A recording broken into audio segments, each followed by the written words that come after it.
éxito. Y Dios quiere el éxito de todos sus hijos. Mas hoy queremos abrir la Biblia para que en la palabra de Dios podamos encontrar aquellos principios de administración. ¿Estás listo? Vamos a pedir que Dios pueda bendecirnos a través de su palabra. Cierra tus ojos, vamos a orar. Querido Dios, estamos listos para una vez más encontrar en tu palabra aquel tesoro maravilloso de vida eterna que es Jesucristo. Y queremos que tu luz pueda iluminar nuestra mente. Y enséñanos hoy cómo podemos administrar todas las áreas de la vida. Porque tú anhelas nuestro bienestar físico, mental, espiritual, social. Tú anhelas que podamos crecer en todas las áreas. Mas queremos encontrar aquellos principios en tu palabra. Bendice a la persona que está viendo este programa. En el nombre de Jesús. Amén. Muy bien. Nuestro tema de hoy: ¿cómo se administra la vida? Interesante. ¿Cómo administramos la vida? Antes queremos escuchar una pequeña historia de Emerson, que desde Bolivia nos envió este video. Hola amigos, ¿cómo están? Mi nombre es Emerson y bueno, soy adventista y me gusta cómo Dios me utiliza para poder llegar a las personas y llevarles ese mensaje que nosotros profesamos. Como adventista, yo he dado siempre mis diezmos y mis ofrendas, ¿no? Sin embargo, a veces un poquito tocar este tema con los amigos, con otras personas, es un poquito complicado porque hay muchas denominaciones, mucha gente que a través de la Biblia corrompe con el tema del diezmo y de las ofrendas, y no quisiera que la gente piense que yo soy igual que esas otras personas que solamente están queriendo lucrar con esta fe que es el diezmo y la ofrenda, ¿no? Reitero, como adventista soy devoto en dar mis diezmos y ofrendas, pero compartir esta doctrina con los demás a veces es un poquito complicado para poder entender esa verdad que nosotros tenemos y compartir con los demás, ¿no? Que el diezmo realmente es algo muy importante para que la obra avance, pero no sé si las personas realmente creerán esto así como yo lo creo. Es interesante la pregunta que Emerson colocó aquí, y hoy queremos hablar sobre la administración completa de la vida, no solamente de un área. ¿Tú sabías que el primer concepto que nosotros debemos tomar en cuenta es que Dios envió a su Hijo, y ya vimos que Jesús es Dios también, para ser nuestro Salvador? Y todos gustamos mucho acerca de esa expresión: soy salvo por Jesús, porque ahí está nuestra garantía. Somos salvos por su gracia, por su amor. El problema es que muchos han aceptado a Jesús solamente como su Salvador, pero no como su Rey, como el soberano, como el dueño.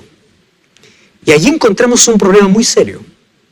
Aquel que solamente dice: yo acepto a Jesús como mi Salvador, pero no es el dueño de su vida, tiene un problema serio de entrega. Porque cuando hablamos de una entrega a Dios, no estamos hablando de una entrega por mitades, estamos hablando de una entrega completa. Y presta atención aquí. ¿Cómo es que Dios pasa a ser mi Salvador y mi Rey cuando yo lo considero en todas las áreas de la vida? Y hoy te quiero hablar por lo menos de 4 áreas. La primera área se llama tiempo. ¿Cuánto tiempo tú tienes para Dios? ¿Es Dios el Rey de tu tiempo? La segunda área es talento. ¿Para qué estás usando las capacidades que Dios te ha dado? ¿Para glorificar a Dios o glorificarte a ti mismo? La tercera área se llama tesoro. Cuando hablamos de tesoros estamos hablando de las bendiciones y bienes materiales que Dios te ha dado. Eso es tesoro. Y la cuarta se llama templo. Templo haciendo referencia al cuerpo mismo, porque el apóstol Pablo dice que nosotros somos el templo de Dios. Si te das cuenta, aquí aparecen 4 T's: tiempo, talento, tesoros y templo. Todo esto se puede englobar en una sola palabra: la palabra mayordomo. No es una palabra popular, no está de moda. Sin embargo, un mayordomo es aquel que administra los bienes de otro, o aquel que trabaja en sociedad con el dueño. Y nosotros somos llamados administradores de Dios, porque cuando Dios terminó de crear el mundo, dio para que este mundo pueda ser administrado, cuidado, cultivado por Adán y Eva. Ahora, lo interesante es que nosotros tenemos que permitir que Dios siga siendo el dueño, porque a veces nos creemos el dueño de todo esto. Es mi tiempo y hago lo que quiero, es mi cuerpo y hago lo que quiero, es mi dinero y hago lo que quiero. Ahí está el problema, quiere decir que Dios está excluido de tu vida. Problema muy serio. Ahora, ¿cuál es la base de esta entrega? Por lo menos hay 4 principios. Primer principio, el principio de propiedad. Abre tu Biblia en Salmos capítulo 24, versículo 1.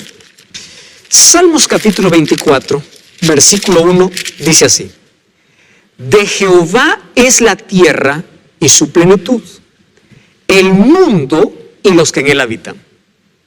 ¿Tú eres el dueño de algo? No, de Jehová es la tierra, porque él es el creador. Tú mismo no te perteneces, el mundo y los que en él habitan. Cuando uno se pelea por un pedazo de terreno, cuando uno dice esto es mío y nada más que mío, la verdad nos está dando cuenta que todo es de Dios. Claro que nosotros aquí tenemos propiedades otorgados por Dios, pero el dueño absoluto es Dios. Vamos a Ageo, un libro que no se lee mucho. Está entre los profetas menores, capítulo 2, versículo 8. Dice así: mía es la plata y mío es el oro, dice Jehová de los ejércitos. Wow. El oro y la plata pertenece a Dios. ¿Te das cuenta entonces que nosotros apenas somos administradores? Y eso nos da una responsabilidad tremenda. Entonces el primer principio es el principio de propiedad. El segundo principio es el principio de responsabilidad.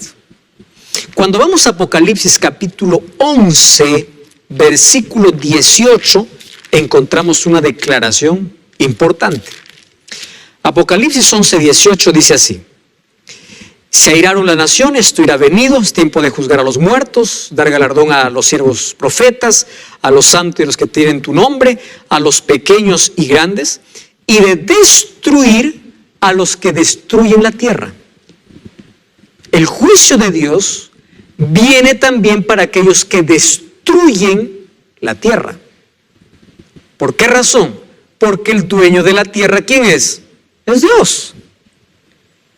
¿Entiendes? Principio de propiedad, y este se llama principio de responsabilidad. Somos responsables de bienes que no nos pertenecen. Otro principio, principio de generosidad. Juan 3:16, un texto conocido. Porque de tal manera amó Dios al mundo, por eso dio. ¿Quién nos enseña a entregar? Dios. Él dio lo mejor, dio su propia vida por salvarnos. Y segunda de Corintios, capítulo 9, versículo 7, Dios también nos pide que podamos dar, no lo que es nuestro, lo que es de Él, pero que Él nos otorgó para administrarlo. Segunda de Corintios 9, 7, dice así: cada uno dé como propuso en su corazón, no con tristeza ni por necesidad, porque Dios ama al dador alegre. ¿Qué te parece?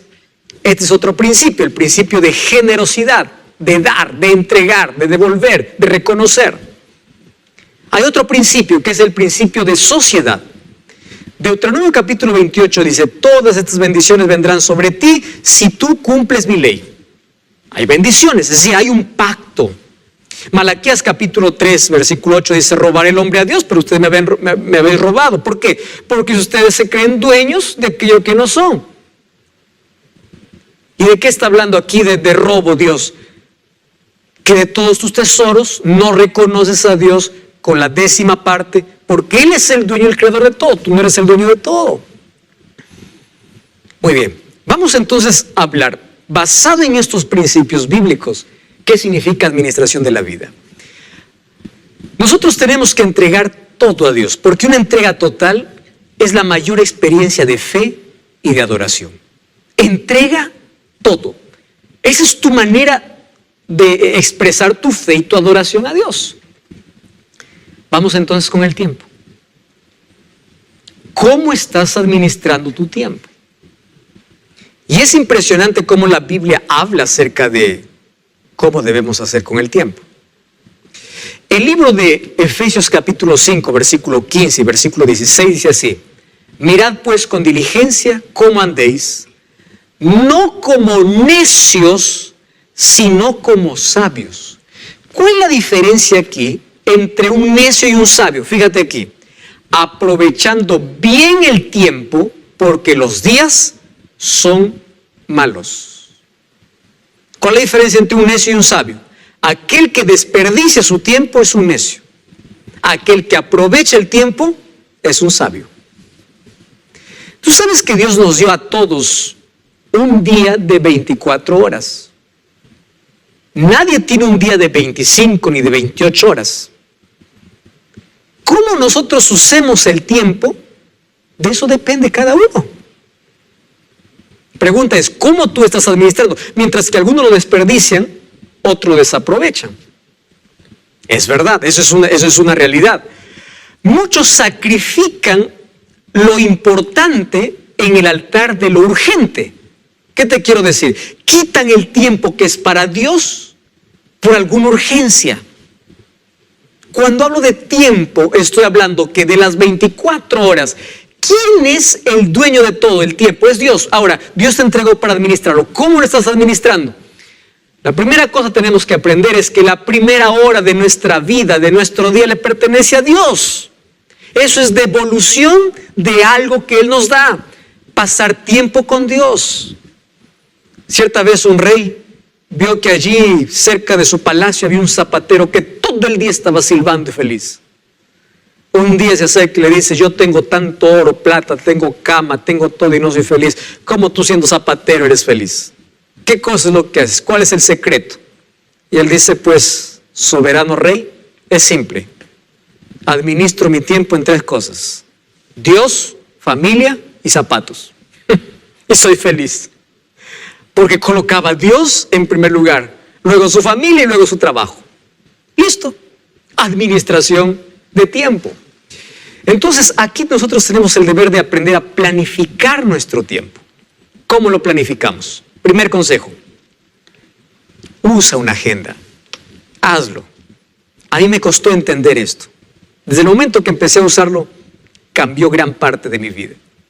Porque allí en tu agenda tú vas a anotar realmente cómo estás usando tu tiempo.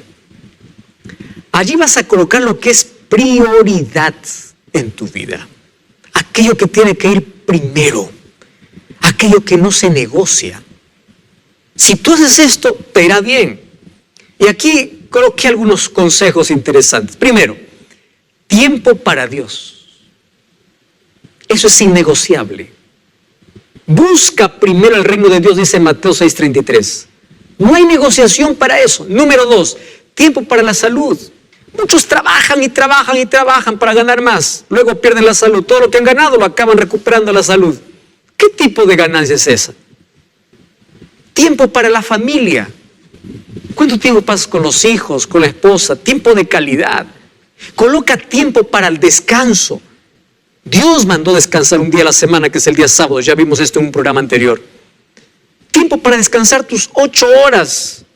Descansa temprano. No quedes ahí malgastando el tiempo en otras actividades. Descansa. Tiempo de descanso. Tiempo para la lectura. Así como alimentas tu estómago, alimenta tu mente. Y el alimento de la mente, ¿qué cosa es? La lectura de buenos libros. Aliméntate de buenas cosas.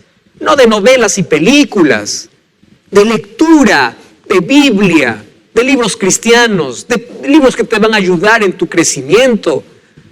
Aprovecha el tiempo. Tiempo para aprender. Aprende algún instrumento, aprende algún idioma. ¿No sabes cómo eso te motiva para continuar la vida? Aprende. Nunca te quedes estático. Siempre aprende algo nuevo en la vida. Cuando dejes de aprender, dejas de crecer. Y cuando dejas de crecer, comienzas a morir. Mueres por dentro primero. Tiempo para recrearse. Cuán importante es esto, la recreación sana. Y tiempo para desarrollar tus capacidades. Evita el desperdicio de tiempo. Mucho tiempo en redes sociales, falta de objetivos claros, desorganización, o probablemente tienes la incapacidad para decir no. Y estás tan cargado que dices sí a todo y no tienes tiempo ni para ti. Por querer contentar a los demás, estás sacrificando tu propio tiempo. Y eso es peligroso. ¿Te das cuenta? Entonces, la administración del tiempo es importante. Busca primero el reino de Dios, dijo Jesús en Mateo 6:33. Eso no se negocia. Tiempo para Dios. Por ahí comienza todo. Segundo lugar, talentos. Tú sabes que Dios nos ha dado a todos un talento. ¿Qué es talento? Una capacidad, una habilidad. Y tú puedes hacer con ello lo que quieras. Glorificar a Dios o glorificarte a ti. Por eso ahí están los artistas que tienen lindo talento para cantar. Y se hacen famosos, ¿verdad? Talento. Pintores, qué lindos cuadros. Talento. Aquel que tiene talento de enseñar. Aquel que tiene el talento, todos tenemos talentos de tocar un instrumento, de cocinar. Talentos, Dios nos ha dado a todos talentos. Mateo capítulo 25. Jesús habló sobre los talentos.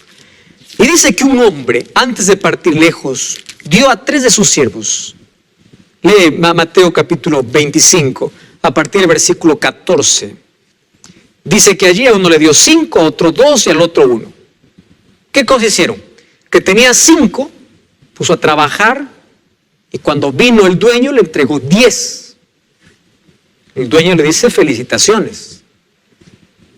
Aquel que tenía 2 ganó el doble, le dice aquí hay 4.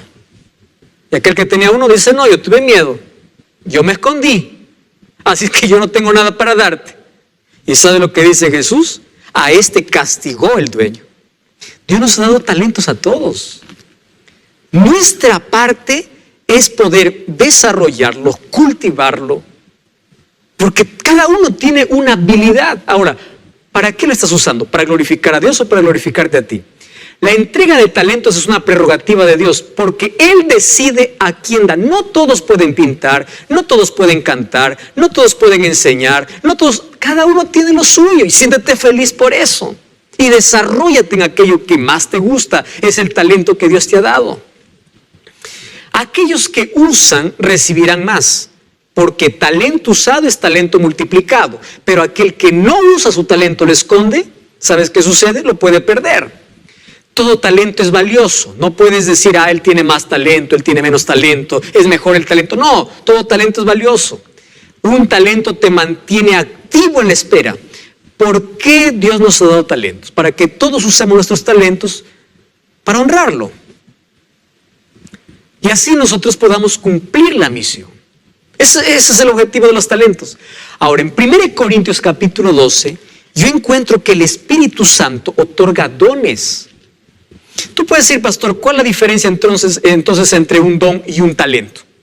Los talentos son dados en nuestro nacimiento físico y los dones son dados en nuestro nacimiento espiritual. Porque un don es para glorificar exclusivamente a Dios. Hay muchos que tienen talentos, pero se glorifican a sí mismos. Un don es la capacitación del Espíritu Santo. Tú sabes que hay personas que después de su bautismo reciben un don. Antes no podían y ahora pueden. Es un don que se usa para la gloria de Dios. Hay algunos que ya nacen con ciertas habilidades, otros lo van aprendiendo en el camino. Pero que todo eso sea para servir a Dios. Entonces, los talentos naturales pueden convertirse también en dones espirituales cuando lo usas para Dios. Por eso la importancia incluso de nacer de nuevo. Y cuando vamos al libro de 1 Corintios capítulo 12, allí vas a encontrar un sinnúmero de talentos. Mira el versículo 4, dice, hay diversidad de dones, pero el Espíritu es el mismo. Hay diferentes ministerios, pero el Espíritu es el mismo. Hay diversidad de operaciones, pero Dios es quien hace todas las cosas. Versículo 28. A unos Dios puso en la iglesia, primero apóstoles, luego profetas, luego maestros, luego aquellos que hacen milagros, luego los que sanan, los que ayudan, los que administran, los que hablan don de lenguas. Cuando dicen don de lenguas estoy hablando de aquellos que tienen la capacidad de aprender rápido un nuevo idioma, o aquellos que hablan idiomas. Son todos apóstoles, son todos profetas. No, pero cada uno tiene lo suyo. Y son dones que Dios nos colocó para que la iglesia pueda crecer, para que nadie se enorgullezca, para que todos participen y para que todos tengan la capacidad de desarrollar un talento. Es por eso que todas las cosas que se hacen para glorificar a Dios, no lo hace una persona sola. Hay un equipo y cada uno está armando la pieza de ese rompecabezas. Tú puedes verme aquí parado enseñando frente a una pantalla. Tú sabes que aquí tenemos un equipo. Tenemos un equipo de producción, un equipo de camarógrafos, un equipo de personas que trabajaron en el escenario. Cada uno hace todo, y cuando todos nos juntamos, finalmente el evangelio es entregado. Esto es la bendición de poder colocar nuestros talentos y habilidades al servicio de Dios. Tus talentos estás usando para glorificarte o para glorificar a Dios. Lo que tenemos que hacer la diferencia es entre fruto y don. Fruto del Espíritu tiene que ver con ser, es el resultado de caminar con Dios. Y don tiene que ver con hacer, es la capacitación que me da el Espíritu Santo. Los dones no fueron dados para, cada uno sea una estrella. No. Los dones fueron dados para edificación, para cumplimiento de la misión, y eso es un don. Pero hay un don supremo, dice Pablo, que es el amor. El don supremo es el amor. Tú no tienes un don para hacerte estrella, porque si crees que eres estrella, probablemente el sol de justicia no brilló en tu vida y estás en una oscuridad, porque las estrellas solamente brillan en la noche, nunca en el día, porque en el día brilla el sol. Los dones fueron dados para glorificar a Dios. Ahora, otra cosa, tesoros. ¿Qué son tesoros? Riquezas, dineros, posesiones. Es eso. El dinero es una suma de tiempo, talento y energía. Eso es dinero. Todo lo necesitamos, ¿verdad? Muy bien. En primer lugar vimos en el tiempo. ¿Quién debe estar en primer lugar? Dios. En los talentos, ¿a quién debe glorificar? A Dios. Y en los tesoros. Vamos a ver aquí. El dinero puede ser de bendición o maldición. Y hay una cosa interesante. Hoy todo el mundo trabaja para enriquecer a otro o para enriquecerse a sí mismo. El Dios más venerado en este mundo se llama dinero, porque el dinero se ha convertido en Dios. Incluso para muchas personas está por encima, es su prioridad, encima de su familia, encima de su salud, encima de sus valores, encima de sus principios, encima de todo. Se ha convertido en un Dios. Tú dices, pastor, no, para mí no es un Dios el dinero. Las cosas que haces, si no fuera por dinero, ¿lo harías? Si yo te diría lo siguiente, si mañana tú te vas a una iglesia y yo te pago, ¿cuántas personas irían? Ah, ¿por amor a Dios? No. ¿Por qué? Amor al dinero. ¿Te das cuenta que el dinero es uno de los dioses más seguidos en este mundo? Muy bien. Hay muchos que dicen, el dinero es malo, el dinero cambia o el dinero da felicidad. No es así. En primer lugar, ¿el dinero es malo? No, no es malo. La Biblia dice que es de bendición cuando es bien administrado. Abraham fue rico. Personajes en la Biblia tuvieron riqueza y hay otros personajes bíblicos que tuvieron pobreza. La riqueza no significa favor de Dios. No es que Dios favorece a unos y desprecia a otros, no. A veces la pobreza puede ser la mayor bendición porque te enseña a depender siempre de Dios. ¿Cuál es la relación con el dinero? El dinero no es malo. Malo es el amor al dinero. Cuando el dinero lo colocas por encima de Dios o cuando no administras bien el dinero. Ahora, dice que el dinero cambia. El dinero no cambia a nadie. El dinero solamente revela quién es la persona. El dinero da felicidad, no da felicidad. Porque el dinero no puede llenar el vacío del alma. Puedes tener el mejor colchón y no dormir, la mejor casa y no tener un hogar. Puedes tener lo mejor, pero seguir vacío. De nada sirve tener el bolsillo lleno cuando tienes el corazón vacío. El dinero te puede dar comodidad, pero no felicidad. Mira un ejemplo.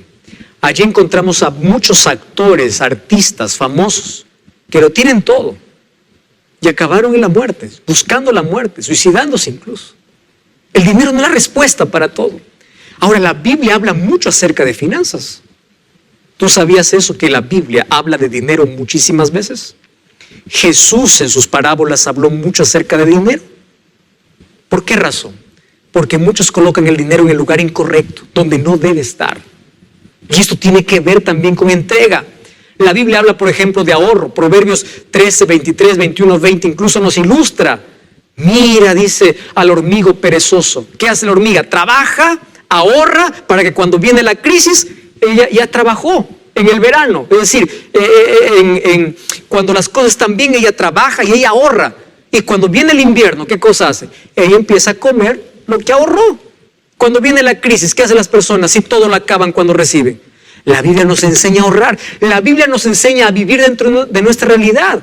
No vivas fuera de tu realidad. Proverbios 13:7 dice, hay mucha abundancia en la casa del pobre, pero se pierde. ¿Por qué se pierde? Ahora, préstame atención. Hay muchas personas que no ven su 6:19 al 21. No os hagáis tesoros en la tierra donde la polilla y el orín corrompen, donde ladrones minan y hurtan, sino haceos tesoros en el cielo donde la polilla y el orín corrompen, donde ladrones dominan y hurtan, porque donde está vuestro tesoro, allí también está vuestro corazón. Jesús no está prohibiendo que tú tengas tesoros. Jesús lo que está diciendo es que tus mayores tesoros no sean terrenales, porque aquí de un momento a otro puedes perder todo. Edificaste un edificio, un terremoto viene y acabó con todo. Acabó. Ganaste dinero, viene alguien te asalta, se acabó todo. Entonces, que tu mayor tesoro esté en el cielo, es decir, el dinero que tengas, inviértelo bien.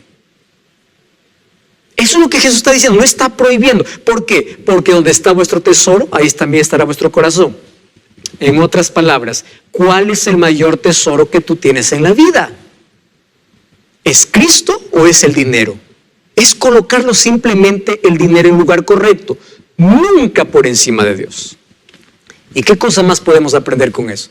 1 Timoteo 6, 9 y 10 dice así: porque los que quieren enriquecerse caen en tentación y lazo, y en muchas codicias necias y dañosas que hunden a los hombres en destrucción y perdición, porque la raíz de todos los males, no dices el dinero, es el amor al dinero, el cual codiciando algunos se extraviaron de la fe y fueron traspasados de muchos dolores. ¿Es pecado el dinero? No. El amor al dinero sí. La obsesión por el dinero sí. Marcos 8:36 dice, porque ¿de qué sirve que ganes todo el mundo si finalmente pierdes tu vida? ¿Para qué es toda la herencia que estás acumulando si ni siquiera lo disfrutas? Admínistralo bien. Entonces el dinero es para invertir, para ahorrar, para dar, para bendecir a otros. Eso es lo que da felicidad. Finalmente, Eclesiastés 5:10 dice, el que ama el dinero no se saciará de dinero.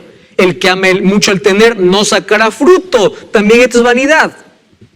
Ahí viene esa obsesión loca de tener más y acumular solo para ti. Y te vuelves egoísta y menosprecias a los demás.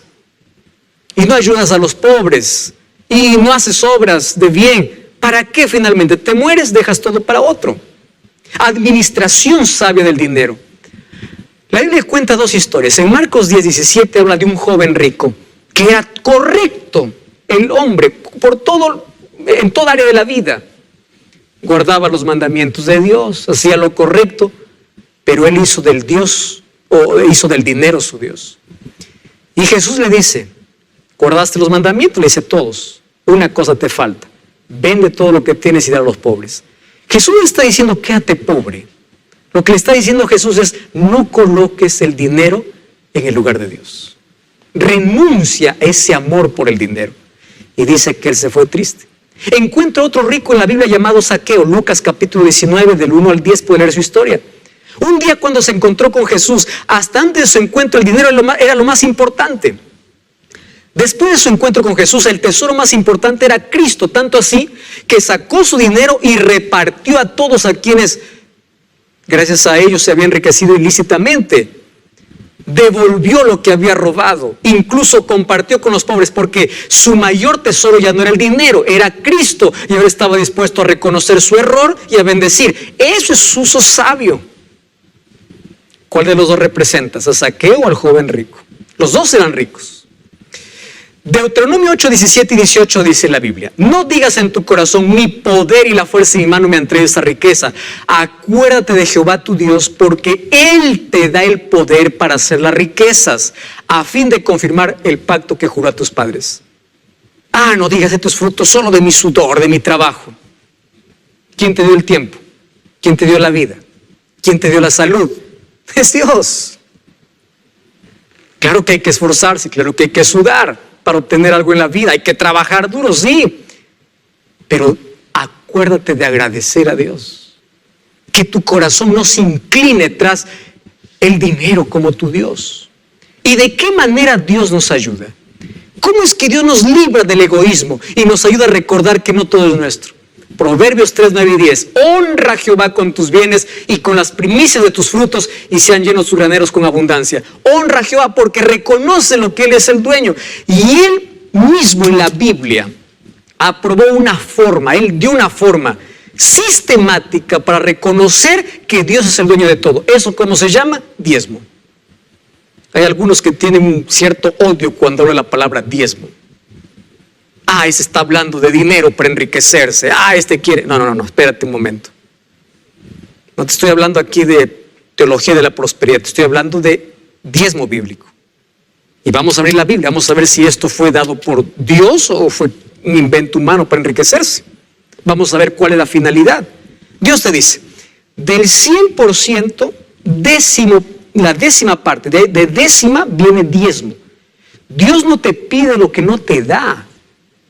Dios te pide que le reconozcas de aquello que ya te dio. El diezmo es una expresión de fe, de adoración, de madurez y de gratitud, pero sobre todo de reconocimiento a Dios. Eso significa diezmo. Es un antídoto contra el egoísmo. Eso es honestidad, madurez espiritual. Y no es inventado. Algunos piensan, el diezmo es inventado por el ser humano. Mira, Jesús dice en Mateo 23, 23. Ay de vosotros, escribas y fariseos hipócritas, diezmáis la menta y el eneldo y el comino y dejáis lo más importante de la ley, la justicia, la misericordia y la fe. Esto era necesario hacer sin dejar de hacer aquello. Algunos dicen, no, el diezmo solamente está en el Antiguo Testamento, así es que el Nuevo Testamento fue abolido. Jesús dice, es necesario hacer esto sin olvidar lo otro. Jesús está probando en el Nuevo Testamento. Ahora, ¿cómo surgió esto? ¿Fue un invento humano? ¿Tú sabes que el primero en devolver el diezmo en la Biblia no fueron los judíos? Fue Abraham. Y Abraham está muchísimo antes de la existencia de cualquier judío. Porque algunos que piensan, no, eso fue para el judío, fue para los levitas. Antes de los levitas, mira lo que dice Génesis 14, 20. Bendito sea el Dios Altísimo que entregó a tus enemigos en tu mano y le dio a Abraham los diezmos de todo. ¿A quién? A Melquisedec, que era sacerdote de Dios. ¿Quién le enseñó esto a Abraham? Dios mismo.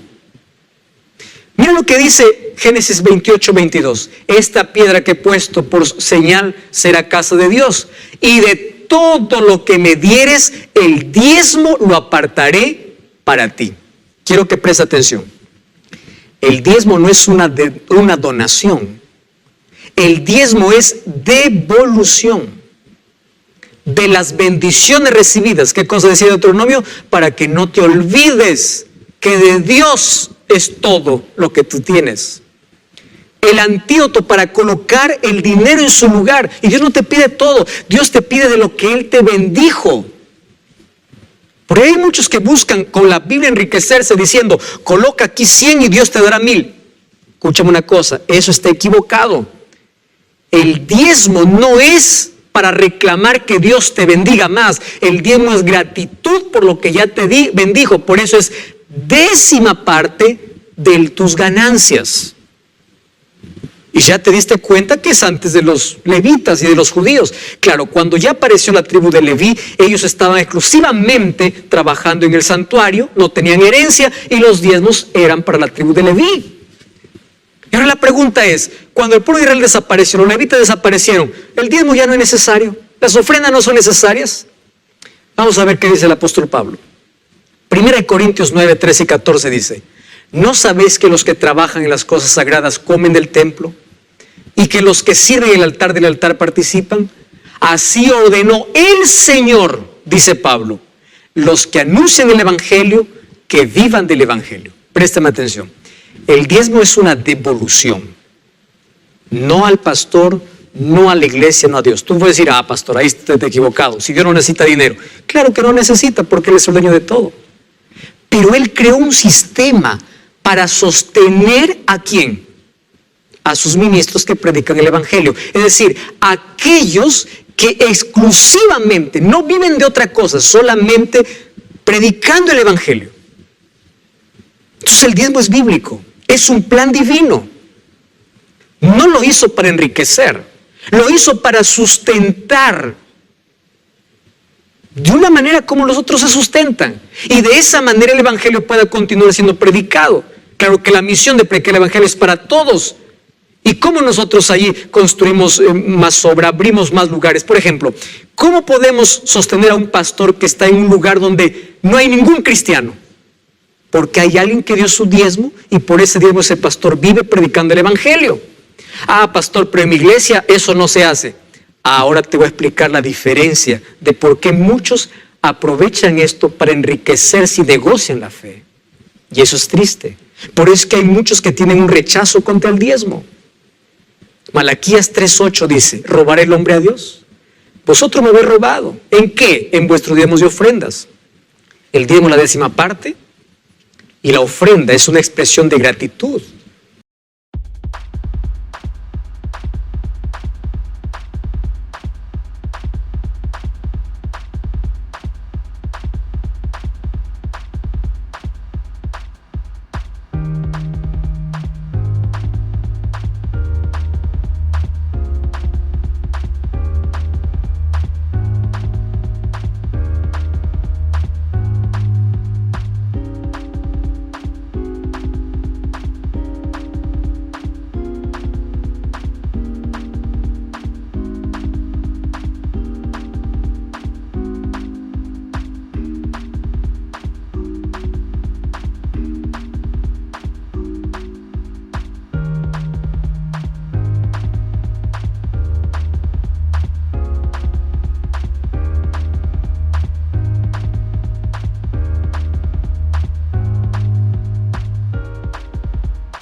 ¿Para qué sirve la ofrenda?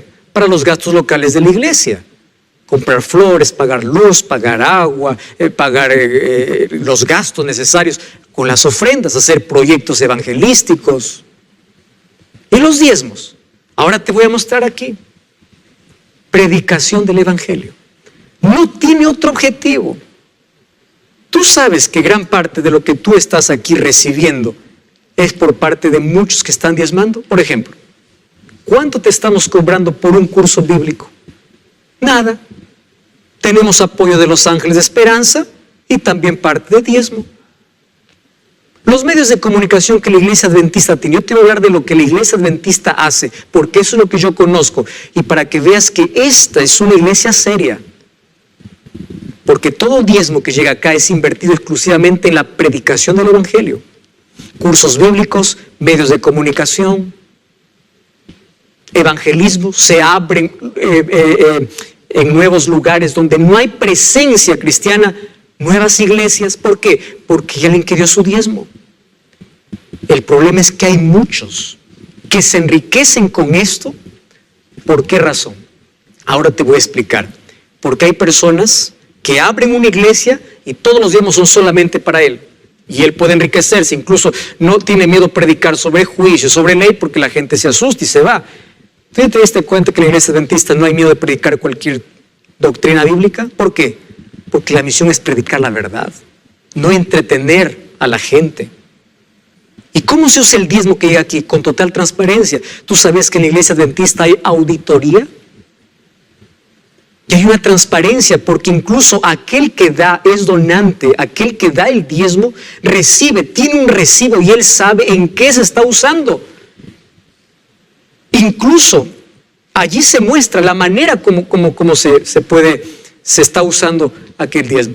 Entonces un pastor que está en una iglesia chiquita vive de una manera igual que aquel que tiene una iglesia grande. ¿Por qué? Porque los diezmos son repartidos de manera igual para todo aquel que exclusivamente predique el evangelio. Esto no es enriquecimiento, esto es bíblico.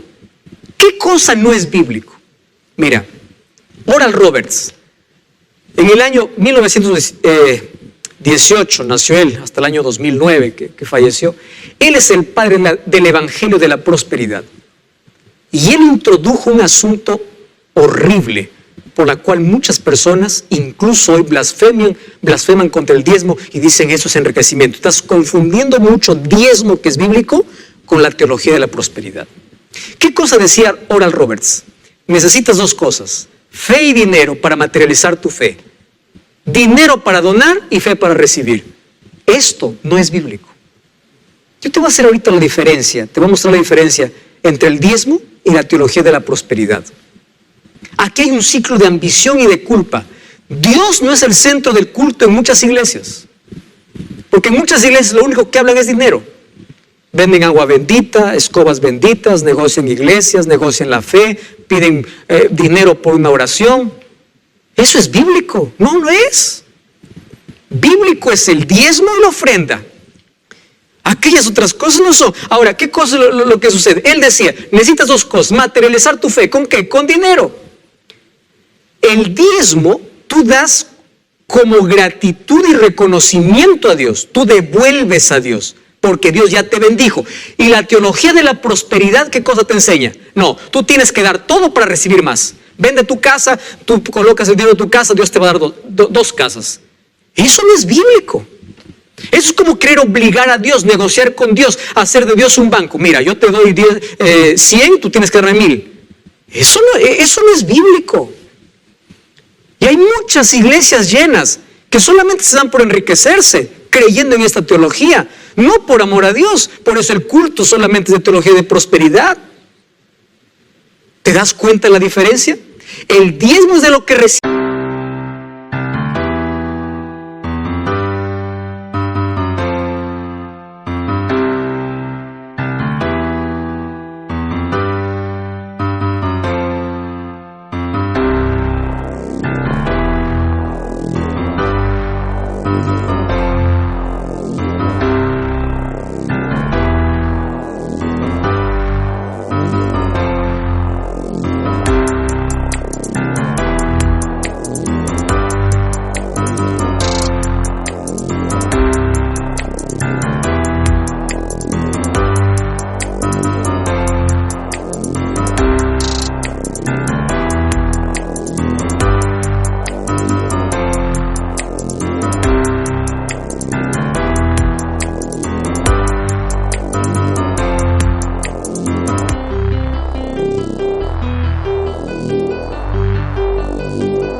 Viste, teología de la prosperidad es que tú pones algo para recibir más. Y ahí viene uno diciendo, ¿quién da más? ¿Quién da más? Das 1000, recibes 2000. No, eso no es bíblico.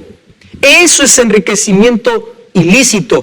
Y si tú estás escuchando y estás practicando eso, por favor abandona. Vas a dar cuenta finalmente a Dios. Escuché la historia de un pastor que dijo a una anciana que había recibido su jubilación: Dios me ha mostrado que me des toda tu jubilación y en 10 días recibirás el doble. Esa pobre mujer entregó todo. En 10 días le dijo: pastor, no recibo nada, estoy muriendo de hambre. ¿Y sabes qué le dijo ese pastor? Te falta fe. Querido, no hagas eso. La teología de la prosperidad no es bíblica. La Biblia